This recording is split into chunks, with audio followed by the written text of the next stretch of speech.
voiture sur les chantiers. Et c'est là qu'est arrivé mon accident. J'ai eu un traumatisme crânien.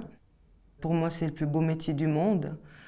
Et de devoir changer, de m'orienter ailleurs, c'était... Brusquement, comme ça aussi, brusquement, ça a été terrible. Psychologiquement, j'ai gentiment fait une dépression. Et les personnes qui travaillent à l'ORIF nous aident. Il y a vraiment plusieurs secteurs. Ils nous évaluent, ils nous conseillent. Et c'est nous qui prenons la décision de ce qu'on veut faire par la suite. Là, j'ai commencé un stage de 3 mois. C'est vraiment super parce qu'ils ont confiance. Ils ont une bonne confiance en moi, ils me donnent leurs directives et je fais et tout se passe bien. Les collègues m'ont bien accepté, même avec mes petites difficultés. Maintenant je dis petites parce qu'avant elles étaient plus grosses. On veut apprendre, on veut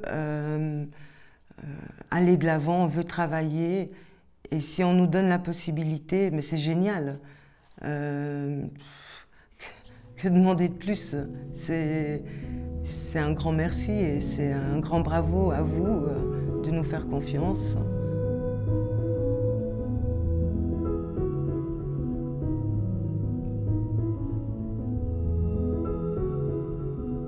Si je suis en attendance, praticien en attendance, c'est parce que j'ai eu quelques difficultés scolaires auparavant.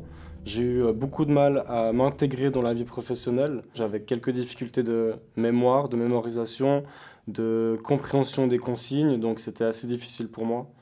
Et ici à l'ORIF, ça me permet justement d'améliorer ces choses-là. La différence d'être en stage et être à l'ORIF, c'est que on peut être responsable de soi-même sans que personne soit derrière nous, mis à part le patron, il est là pendant 2-3 jours pour nous expliquer. Après, on est vraiment responsable, on s'occupe des clients nous-mêmes, on apprend à être autonome, à être responsable. Dans 5 ans, je me vois travailler dans une entreprise, je me vois avoir dépassé mes peurs, avoir un peu plus confiance déjà, pouvoir travailler comme tout le monde et vivre tout simplement heureux. Enfin,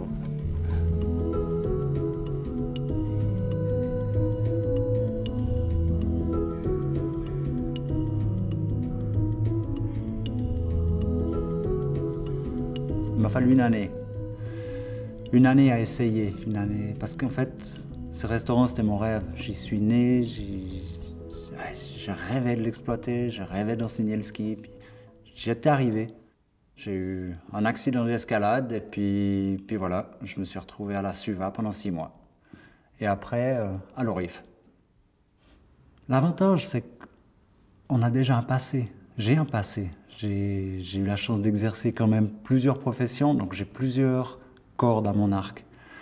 Maintenant, je suis en train de préparer un CFC d'agent d'exploitation pour l'entreprise qui m'engagera, que ce soit en formation, c'est-à-dire pendant mon apprentissage que je fais actuellement et éventuellement pour la suite, d'engager quelqu'un qui a un parcours de vie et puis lui redonner une chance pour démarrer quelque chose de nouveau, il y a des plus. Il y a des plus un peu dans tous les côtés.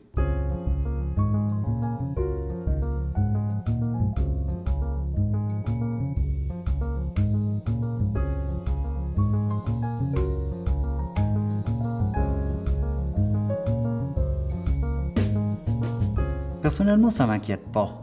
Parce que oui, il y a des choses qui vont être automatisées, c'est clair. Ça existe déjà.